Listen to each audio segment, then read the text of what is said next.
दोस्तों, oil and gas दुनिया के वो दो रिसोर्सेज है जिस पे मेजर जियोपॉलिटिक्स डिपेंड करता है। यूएसए ऑयल की वजह से वेनेजुएला पर अटैक कर देता है। इंडिया पर सैंक्शंस लगाना चाहता है क्योंकि इंडिया रशियन ऑयल खरीदता है। ईरान और वेनेजुएला पर भी यूएस के कई सैंक्शंस लगे हुए हैं जिनके वजह से दोनों देश अपने ऑयल इंपोर्ट नहीं कर पाते हैं। मतलब कहीं ना कहीं ये क्रूड ऑयल दुनिया के पॉलिसीज और जियोपॉलिटिक्स को हेवली रन कर रहा है। पर बात इंडिया की करे तो भले हम थर्ड लार्जेस्ट ऑयल कंज्यूमर है, पर अपने नीड का 95% बाहर से इंपोर्ट करते हैं। इंडिया के मेजर ऑयल फील्ड्स की प्रोडक्शन अब तेजी से गिर रही है और 2026 शुरू होते ही यूएसए का वेनेजुएला पर अटैक, ईरान में मेजर रेवोल्यूशन और डोनाल्ड ट्रंप का इंडिया पर 500% टैरिफ लगाने की धमकी, सब मिलकर इंडिया के ऑयल सिक्योरिटी के लिए बहुत बड़ा खतरा बनकर उभर रहे हैं। इस वीडियो में मैं बताऊंगा कि 2026 इतना क्रूशियल ईयर क्यों है इंडिया को नए ऑयल फील्ड्स खोजने के लिए। हम जानेंगे 2026 के अपकमिंग प्रोजेक्ट्स और इनिशिएटिव्स को। तो बने रहिएगा हमारे साथ लास्ट तक, और आगे बढ़ने से पहले इस वीडियो को लाइक करके चैनल को सब्सक्राइब जरूर कर दीजिएगा। पेट्रोलियम का मतलब लैटिन में रॉक ऑयल होता है, जो पेट्रे मतलब रॉक और ओलियम मतलब ऑयल को मिलाने से बनता है। और इसके डिस्कवरी के वजह से दुनिया में व्हेल एक्सटिंक्ट होने से बच गए, क्योंकि इनसे पहले व्हेल ऑयल को यूज किया जाता था फ्यूल के रूप में, जैसे हीटिंग या लैंप्स जलाने के लिए।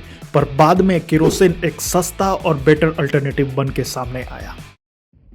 दोस्तों, 2025 में India daily 4.9 million barrels oil import करता था, जिसके वजह से $220 बिलियन का बिल भरना पड़ा था। इस अमाउंट के वजह से हमारे इकोनॉमी पर बहुत बड़ा प्रेशर पड़ता है, फॉरेक्स रिजर्व्स डिक्लाइन होते हैं और रुपये की वैल्यू गिरती है।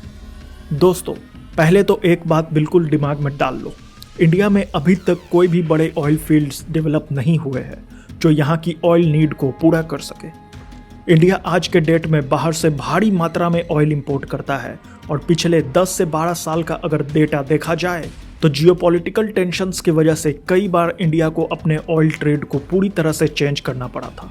2019 तक इंडिया का 10% ऑयल सप्लाई ईरान से आता था, पर यूएस के सेकेंडरी सैंक्शंस से बचने के लिए इंडिया को ईरान से तेल लेना बंद करना पड़ा, जिसके वजह से 99% ईरानियन ऑयल ट्रेड बंद हो गई।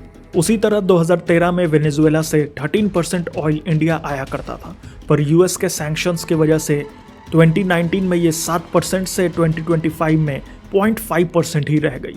सिर्फ यही नहीं, इंडिया की मेजर स्ट्रैटेजिक मूव जिससे पाकिस्तान को बाईपास करके अफगानिस्तान से डायरेक्ट ट्रेड रूट डेवलप होने वाली थी और रशिया से बाई लैंड ट्रेड रूट्स को 40% तक कम किया जाना था, उस प्रोजेक्ट पर भी यूएस के सैंक्शंस की वजह से इंडिया को काफ़ी नुकसान उठाना पड़ा। हम बात कर रहे हैं इंडिया के ईरान में चाबहार पोर्ट के डेवलपमेंट की, जिसमें कई चुनौतियां आई यूएस के सैंक्शंस की वजह से। हालांकि इस पे कई बार सैंक्शंस वेवियर दिए गए, पर फिर भी प्रोजेक्ट्स में डिले हुए, प्राइवेट प्लेयर्स इन्वेस्टमेंट करने से बच रहे हैं और इस प्रोजेक्ट का कोई फ्यूचर क्लियर नहीं है। आज के वक्त में ईरान में एक अलग रेवोल्यूशन चल रहा है, जिसकी शुरुआत लेट 2025 से ही हो गई थी, और जनवरी 2026 में ईरान के 180 शहरों में प्रोटेस्ट चल रहा है रिजाइम के खिलाफ। इस रेवोल्यूशन में ईरानियन औरतों ने बड़ा रोल प्ले किया है। उन्होंने कंप्लीट फ्रीडम की मांग करते हुए शहरों में प्रदर्शन किए हैं, पर इसके वजह से वहां के सरकार ने कई प्रोटेस्टर को मार गिराया है, जिसके कारण डोनाल्ड ट्रंप ने साफ साफ धमकी दी है कि प्रोटेस्टर्स के खिलाफ वायलेंस सीधा सीधा यूएस इंटरवेंशन को न्योता देगा। मतलब जब ईरान के फ्यूचर का खुद कुछ ठिकाना नहीं है, तो इंडिया के प्रोजेक्ट्स इन ईरान या ट्रेड रूट का क्या ही फ्यूचर होगा। ऐसे ही वेनेजुएला के साथ इंडिया के ऑयल टाइज को भी यूएस सैंक्शंस ने खत्म कर दिया था। प्राइवेट प्लेयर्स जैसे रिलायंस का 2012 में वेनेजुएला के नेशनल ऑयल कंपनी PDVSA के साथ ऑयल डील हुआ था, और ये एक इम्पॉर्टेंट ऑयल सप्लायर था रिलायंस का। पर 2019 में सैंक्शंस के वजह से वेनेजुएलन ऑयल को इंपोर्ट करना इम्पॉसिबल हो गया। इसके ऊपर मैंने एक वीडियो ऑलरेडी बनाई है जो आपको ऊपर आई बटन में मिल जाएगी। डोनाल्ड ट्रंप ग्रीनलैंड को यूएसए का पार्ट बनाना चाहते हैं, पर वो पहले यूएस प्रेसिडेंट नहीं है जो ग्रीनलैंड को खरीदना चाहते हैं। इनसे पहले यूएस प्रेसिडेंट हैरी ट्रूमन ने ग्रीनलैंड को खरीदने के लिए डेनमार्क को 100 मिलियन गोल्ड में ऑफर किया था, लेकिन डेनमार्क ने इसे मना कर दिया था। यूएसए ने रशियन ऑयल इंपोर्ट कम करने के लिए एग्रेसिव स्टेप्स उठाने स्टार्ट कर दिए और उन सारे देशों पर इकोनॉमिक प्रेशर डालने लगा जो नोइंगली रशिया से तेल खरीद रहे थे। Indian goods already 50% cumulative tariff झेल रहे हैं और 2026 के शुरुआत में डोनाल्ड ट्रंप ने मैसिव 500% टैरिफ लगाने की बात भी कही है इंडिया, चाइना और ब्राज़ील पर, अगर उन्होंने रशिया से सस्ता ऑयल खरीदना बंद नहीं किया तो। इस वजह से इंडियन रिफाइनर्स अब रशियन ऑयल से दूरी बना रहे हैं और दूसरे जगह से ऑयल सप्लाई चेन डेवलप करने में लगे हैं। रिसेंटली यूएस फोर्सेज ने आइसलैंड के पास एक रशियन ऑयल टैंकर को सीज कर लिया था और ये 5th ऐसा सीजर है एक साल के अंदर। यही कारण है कि अब डोनाल्ड ट्रंप ग्रीनलैंड को एनी हाउ अमेरिका का हिस्सा बनाना चाहते हैं। उन्होंने ओपनली बोला है कि इधर बाई नेगोशिएशन और बाई फोर्स वो ग्रीनलैंड को यूएस का हिस्सा बनाकर ही मानेंगे। अब दोस्तों, देखने वाली बात है यहाँ पर कि क्रूड ऑयल को लेकर दुनिया भर की पॉलिटिक्स हो रही है। इससे आप क्रूड ऑयल के इंपॉर्टेंस का अंदाजा लगा सकते हो और यही कारण है कि इंडिया के लिए 2026 एक क्रूशियल ईयर है to find and develop new oil fields. क्योंकि अगर हमने ऐसा नहीं किया तो सही मायने में हम कभी भी आत्मनिर्भर नहीं बन पाएंगे और बाहरी ताकतों के वजह से हमेशा के लिए अपने ऑयल ट्रेड को कंप्रोमाइज करते रहेंगे। और सबसे बड़ी बात है कि ऐसा नहीं है कि इंडिया में कच्चे तेल नहीं है, हमें स्ट्रॉन्ग इंडिकेशन मिल गई है कि इंडिया में ऑयल रिच फील्ड मौजूद है। तो उनके एक्सट्रैक्शन के लिए हम क्या कर रहे हैं और 2026 में कैसे उन्हें यूटिलाइज करने वाले हैं, सब जानेंगे वीडियो के आगे। तो फटाफट एक लाइक करके चैनल को सब्सक्राइब जरूर से कर लीजिएगा।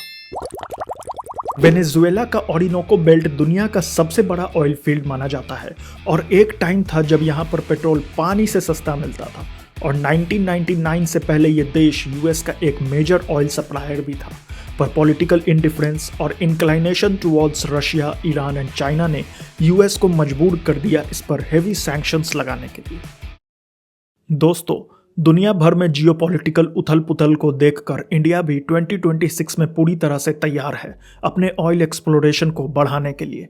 National deep water exploration mission या समुद्र मंथन को 2025 में लॉन्च किया गया था, aiming to reduce oil imports by 88%।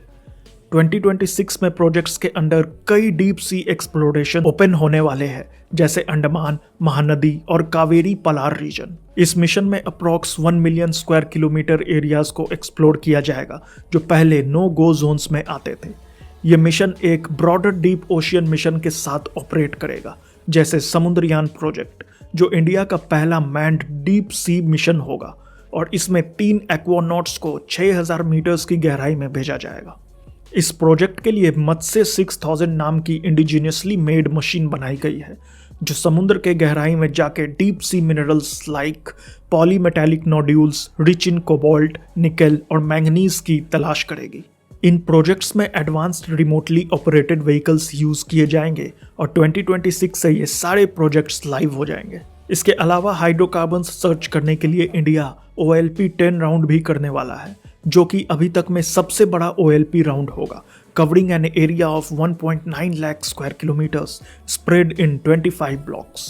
इस राउंड का फोकस मेनली इंडिया के डीप सी और अंडमान बेसिन में तेल के तलाश को तेज करना है और इसलिए फेब 2026 तक का टाइम दिया गया है for submitting beads.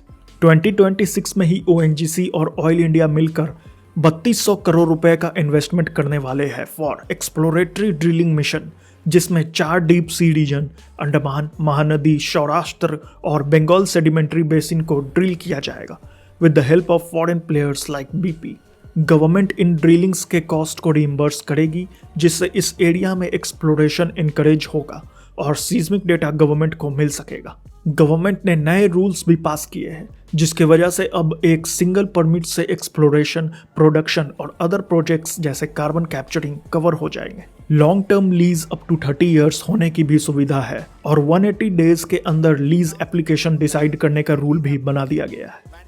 Advanced technologies जैसे cloud based national data repository और AI इंटीग्रेशन भी बहुत तेजी से चल रही है। AI के मदद से ऑयल के प्रेजेंस और उसके माइग्रेटरी पैटर्न्स को प्रेडिक्ट करना आसान हो जाता है, जिससे ड्राई वेल डिग होने के चांसेस कम हो जाते हैं, जो कि सिग्निफिकेंटली प्रोजेक्ट के कॉस्ट को रिड्यूस करते हैं। और सिर्फ एक्सप्लोरेशन में ही नहीं बल्कि अपने एनर्जी सिक्योरिटी मजबूत करने के लिए 2026 में इंडिया पहली बार coal bed methane bidding round भी करने वाला है, जिसके लिए 13 CBM blocks covering 5000 square kilometres को चूज किया गया है।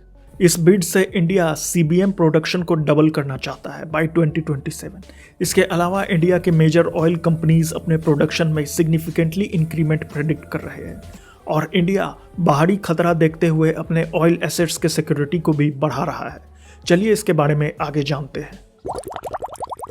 मत्स्य 6000 सी के 6 किलोमीटर नीचे जाने वाला है, जहां पर प्रेशर इतना होगा जितना आपके अंगूठे पर एक हाथी खड़ा हो जाए। इसलिए इसको स्पेशल टाइटेनियम स्फेयर से बनाया जाएगा और यही कारण भी है कि हम अपने ओशियन सरफेस को सिर्फ 5% जानते हैं और इससे ज़्यादा तो मार्स के सरफेस को जानते हैं।